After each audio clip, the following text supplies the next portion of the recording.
Olá, amigos, bem-vindos à página da Casa do Caminho. Meu nome é Tayana.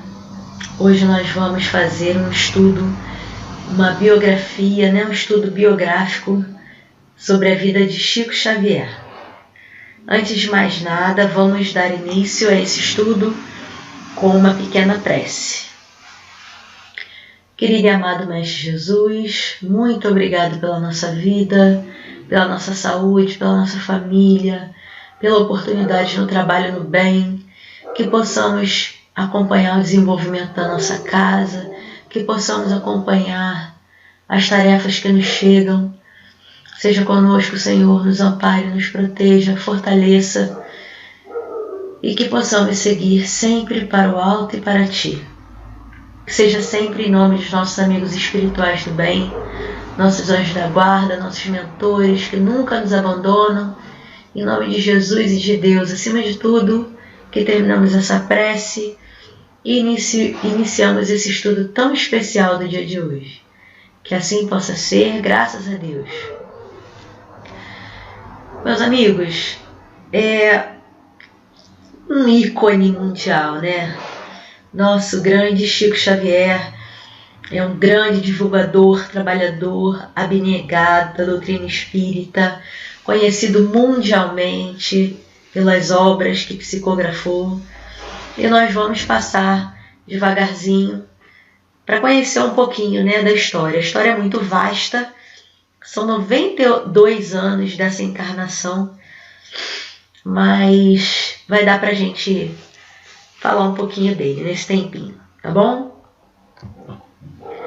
Então, iniciando, ele nasceu em Minas Gerais, numa cidade bem pequenininha chamada Pedro Leopoldo, no dia 2 de abril do ano de 1910. Sua família era uma família muito numerosa. Seu pai trabalhava como caixeiro viajante, ele vendia bilhetes de loteria. Então, o trabalho do pai dele não era um trabalho fixo na cidade, Ele vivia viajando. Sua mãe, Maria João de Deus, ela faleceu muito precocemente. Ele tinha apenas 5 anos de idade. E aí o pai, nessa situação, de não conseguir prover o sustento para tantos filhos, ele deixou alguns de seus filhos com seus respectivos padrinhos e madrinhas. E foi o caso de Chico. Chico foi morar com a sua madrinha, Rita, e permaneceu com ela um bom tempo, um tempinho. Por que um bom tempo? Porque o tempo ele é muito relativo. Se a gente está muito satisfeito, esse tempo passa voando, mas se a gente está passando por um sofrimento, uma dificuldade, esse tempo custa, Então, Chico, aos 5 anos, ele precisou sair do convívio da família. Vocês devem ter visto um filme muito famoso, Ele tinha um tratamento ríspido, ele não tinha um tratamento carinhoso, por vezes ele sofria maus tratos físicos. E já nessa ocasião, a mediunidade de Chico já se apresentava para ele. Ele tem até um caso curioso, que ele sentado à mesa, ouvindo a conversa dos adultos sobre uma pessoa que sofreu um aborto próximo da residência, e aí eles estavam especulando que seria por conta da idade. E o espírito que estava próximo a ele disse que foi uma gestação ectópica, um vocabulário totalmente diferente para uma criança, um entendimento totalmente diferente. Então, o que não é compreendido, muitas vezes é mal visto, Visto como doença, visto como problemas até espirituais, que muitas religiões entendem isso. E Chico já iniciou sua vida dessa maneira. Como ele sofria muito, pela ausência de sua mãe, por essa questão dos maus tratos, até físicos, ele conseguiu ele teve a bênção de ter também a aproximação da sua mãe. Então, por vezes, ele conversava com a sua mãe, ele recebia esse alento, esse carinho materno, né, da sua mãe. E aí ele conseguia, já com muita maturidade nessa idade, lidar com esse sofrimento, com essas dificuldades que a vida ia apresentando. Aí o pai dele conseguiu não, né? Contraiu o matrimônio novamente com uma moça chamada Cidália Batista. Ah, uma curiosidade, a mãe do Chico disse que ele receberia a visita de um anjo, que Deus mandaria um anjo, uma pessoa, ou encarnado, desencarnado, ele não sabia. Quando seu pai casou novamente com Cidália, Cidália era uma mulher amorosa, uma mulher que compreendia na sua limitação essa particularidade de Chico. Chico, ele passava por situações na escola, ele passava por situações na rua, né? Então ele era sempre acompanhado, né, pelos amigos espirituais e dava recados, escrevia textos, já psicografava, né? Cedo. E aí o pai, achando que o filho estava doente, estava endemoniado e tal, levou ele para o padre da cidade. E o padre conversava muito com o Chico. Chico não queria passar por isso, Chico não queria ser excluído, Chico não queria que zombassem dele. E aí ele fazia tudo que mudava a religião católica. Ele cumpria promessa, ele rezava, mas os amigos espirituais estavam com ele constantemente. Muito cedo também, Chico começou a trabalhar. Muito cedo mesmo. Na infância, ele já trabalhava. Eu vou ler aqui para não errar. Ele trabalhou a partir dos 8 anos de idade, das 15 horas às 2 da manhã numa fábrica, para colaborar com o sustento da sua família. Vejam bem, gente, como ele era uma pessoa mesmo diferenciada, uma pessoa especial. A sua escolaridade era pouca. Ele tinha apenas o nível fundamental, né? O primário, que se chamava antigamente.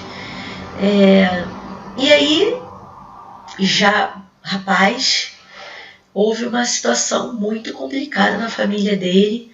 A irmã dele, obsediada, precisou do auxílio de 2 médiuns, de 2 pessoas que vieram para socorrê-la, e a família muito apavorada porque não entendia aquela situação, que realmente é muito assustador, né? Um caso de subjugação, obsessão severa, e Chico auxiliou nisso. E a partir daí, Chico viu que era necessário manter o culto no lar, que era necessário, com 17 anos apenas, né, estudar mais, estar em contato com essas pessoas sérias que apresentaram a ele a doutrina espírita, a codificação. E aí ele foi até o padre, amigo dele, e se despediu como católico e abraçou de vez a doutrina espírita, né? Passou de vez a ser um representante fiel, devotado, abnegado, em tempo integral dessa bendita doutrina. Nesse mesmo ano de 1927, foi fundado em Pedro Leopoldo ainda o Centro Espírita Luiz Gonzaga. Chico atendia primeiramente na sua própria residência. E antigamente eles moravam todos juntos, a maior parte da sua família habitava o mesmo ambiente. E não tinha hora para Chico atender os necessitados. E a família viu que a sua privacidade estava sendo invadida, não conseguia compreender, esse devotamento, quiseram por vezes até angariar fundos, né? Recolher recursos financeiros pelo bem que Chico nunca cobrou em fazer. Todo o auxílio que ele fez, amparado em sua mediunidade, esse auxílio foi sem o ganho de 1 centavo. Todos os bens que ele recebia, todas as doações que ele recebia, ele revertia em prol de obras beneficentes. Chico, depois disso, ele sempre se sustentou com seu modesto salário, ele era funcionário público, conseguiu se aposentar pelo Ministério da Agricultura, mas com um salário muito singelo, que era o suficiente para ele. Ele ia vivendo a sua vida e não se preocupava com os pássaros do céu, né? Ele ia fazendo bem, ele ia espalhando bem e levando bem. E aí, Chico sempre ouvia, né, recebia instruções, mas ele ainda não tinha sido apresentado formalmente ao seu mentor e guia espiritual, que para nós é muito famoso também, para os seguidores da doutrina espírita, que é Emmanuel. E aí nessa passagem também que tem no livro, Emmanuel diz para Chico que ele vai precisar de 3 coisas para cumprir essa missão inicial. Disciplina, a segunda coisa, disciplina, e a terceira coisa, disciplina. E nós podemos observar pela nossa vida como isso nos falta, né? Nas pequenas e nas maiores coisas. Como isso nos falta. E aí, Chico foi levando a sua encarnação, recebendo as mensagens do plano espiritual, compilando isso tudo. E o seu primeiro livro, Parnaso de Além Túmulo, ainda chegou para ele bem jovem. E, como eu disse lá no início, os direitos autorais nunca foram... ele nunca solicitou os direitos autorais. De nada que ele fez. Ele sempre disse que ele apenas era o carteiro. Ele entregava as mensagens que eram passadas para ele. Houve uma situação constrangedora, complicada, né? Que foi quando ele recebeu uma mensagem de um escritor muito famoso, contemporâneo até, né? Porque enquanto Chico já estava encarnado, ele também estava. Ele desencarnou e aí ele mandou uma mensagem por Chico. O nome dele era Humberto de Campos. Sua família entendeu que, por ser uma mensagem reconhecida, né, de Humberto de Campos, que eles deveriam ficar com os recursos angariados pelas vendas dos livros. E aí, após esse episódio, Humberto de Campos passa a assinar como irmão X, para que essa renda pudesse ser revertida para as suas instituições assistenciais e diversas obras e diversas vertentes, né, que Chico ia abraçando, e a grandiosidade das benfeitorias que ele fez pudessem continuar sendo nutridas, né, financeiramente por esses recursos. Muitos foram os autores, né, das obras. Humberto de Campos é um deles, mas nós temos Olavo Bilac, nós temos outros autores muito famosos e que deram essa contribuição, né, nas obras, trazendo do plano espiritual orientações para nós através da mediunidade de Chico.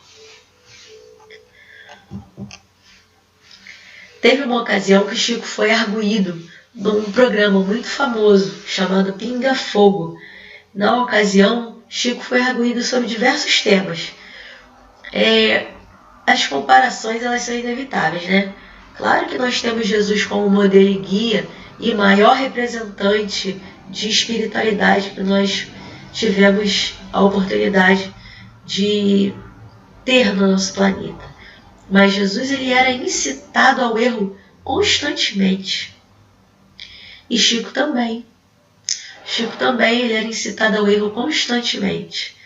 Por isso, uma das instruções da doutrina espírita é que nós nos instruamos,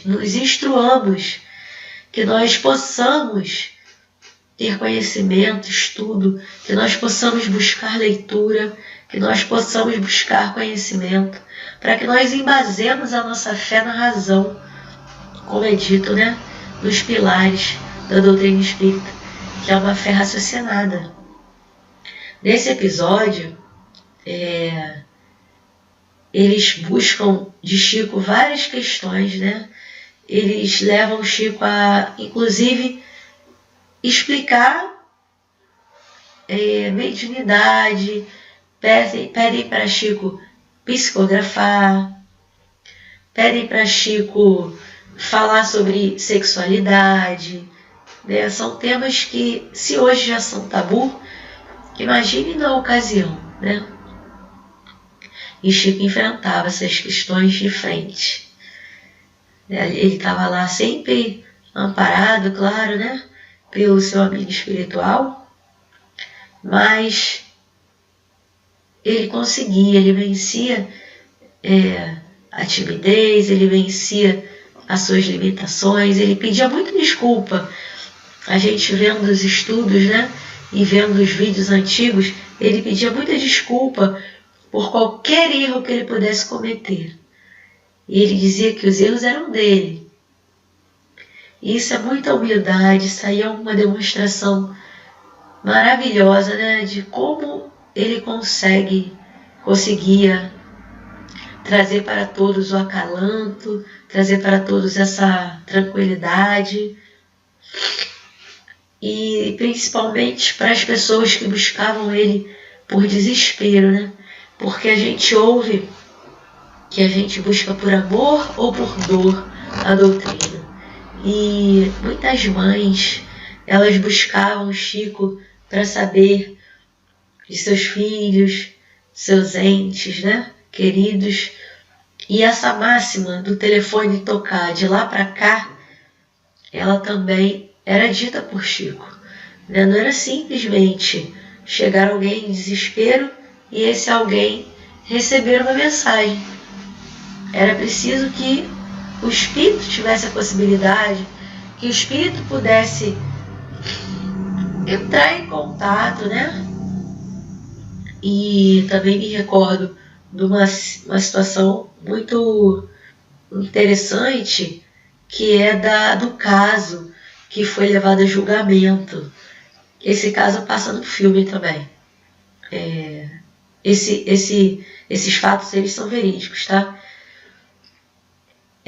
Uma família tinha um filho adolescente, muito amigo de outro filho adolescente, os pais amigos, de frequentar a mesma casa, as mães muito amigas, e aí houve um acidente com uma arma de fogo, um desses meninos faleceu.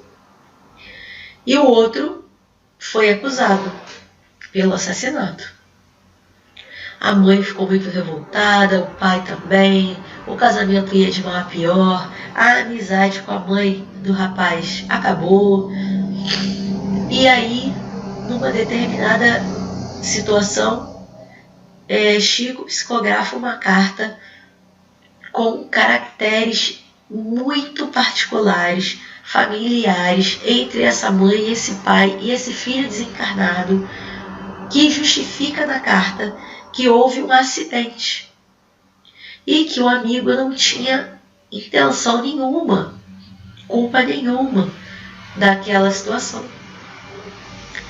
E quando o pai vai a juízo e de frente ao juiz relata isso, o promotor de justiça pergunta se ele é espírita e ele diz que não, que é ateu, mas que aqueles fatos eram inegáveis. E a assinatura do filho e os termos familiares Ninguém mais sabia. E houve a absolvição do rapaz. Então é muito lindo, né? A gente vê como a gente já estava naquela ocasião e já está tão conectado assim com o plano espiritual, né? A ponto de nós termos essa irmandade verdadeira, essa união verdadeira, né? Porque o que nos separa é a carne. Ele, Chico, foi considerado o maior brasileiro da história numa promoção da revista Época em 2006. Ele morreu muito velhinho, então ele teve muitas doenças ao longo de sua vida. Ele teve a catarata, ele teve esse problema com os olhos, que atrapalhava muito ele, né, com dores para fazer os seus livros, né, porque normalmente ele tinha o seu expediente de trabalho, o seu expediente na casa espírita de assistência social, e depois ele se dispunha a entrar no trabalho que ele se comprometeu com Emmanuel dos livros, e os livros foram aumentando, a quantidade exorbitante, né? E aí, Chico, aos 92 anos, no dia 30 de junho de 2002, ele faleceu. Antes dele falecer, ele já muito velhinho, 80 e poucos anos, as pessoas diziam: Chico, você sabe quando você vai morrer? Você sabe quando que vai ser? Alguém já te disse, já te revelou? E ele dizia: não, ninguém me revelou o dia, ninguém me revelou nada. Só disseram que o Brasil inteiro estará feliz nessa data. Aí as pessoas ainda brincavam, né? Então nunca, você não vai morrer. Como é que o Brasil inteiro vai estar feliz? Dia 30 de junho de 2002, dia do seu falecimento, até terça-feira, dia 2 de junho, foi o seu velório. Em certos momentos, a fila, muito respeitosa, silenciosa, de pessoas para dar o seu último adeus, chegou à extensão de 4 quilômetros. Muitas pessoas famosas procuravam Chico, né? Muitos artistas, cantores procuravam Chico, porque todos nos igualamos na dor. Não há essa questão do dinheiro, não há essa questão da cor da pele, da posição social. Quando a gente precisa de amparo, quando a gente precisa de um ombro amigo, de segurança, né? E havia esse personagem, né? Chico Xavier, que era procurado para esse acalanto, né? Para esse conforto. Era comovente a serenidade, o silêncio do povo, apesar de ter que esperar horas e horas seguidas na fila, sobre um sol muito forte, lá de Minas Gerais. Ele foi sepultado com honras militares, debaixo de uma chuva de pétalas de rosas. E aí vocês podem me perguntar, se vocês não conhecerem a história, como o Brasil estava feliz? Foi o dia em que o Brasil comemorou o pentacampeonato mundial. E o Brasil inteiro estava feliz. Obviamente que não pelo desencarne, né, desse personagem, mas por uma missão cumprida, muito bem cumprida, uma missão valorosa e um histórico que permanece até hoje e provavelmente vai permanecer para sempre em nossos corações. Muito gratos nós somos pela vida de Chico Xavier, pela vinda de Chico Xavier, né? A vida, ela não tem fim. E esse é um pequeno resumo do estudo sobre a biografia de Chico Xavier. Vou fazer uma pequena prece para a gente terminar esse estudo. E se puderem, são muitos livros. Foram milhares de exemplares em vários idiomas. Mas se vocês precisarem, abram uma página dessa obra vasta, que vocês certamente encontrarão uma lição que poderá ajudar vocês no seu crescimento. Querido e amado Mestre, muito obrigada pelo estudo de hoje, muito obrigada pela nossa vida, pela oportunidade do estudo, por esta vasta bibliografia que Chico nos deixou. Muito obrigada, Senhor, por podermos compartilhar ensinamento, compartilhar experiências. Muito obrigada. Que possamos ser dignos das Tuas promessas, que possamos ser dignos desse investimento tão grande no nosso planeta, na nossa humanidade. Nos fortaleça, Senhor. Nos dê força. Seja com cada um de nós, seja com a nossa casa tão querida, seja com nossos diretores físicos e espirituais, seja com cada trabalhador, cada frequentador, seja com cada pessoa que quer fazer o bem, se motiva no bem e trabalha no bem. Que assim possa ser, graças a Deus. Então é isso, pessoal. Fiquem com Deus.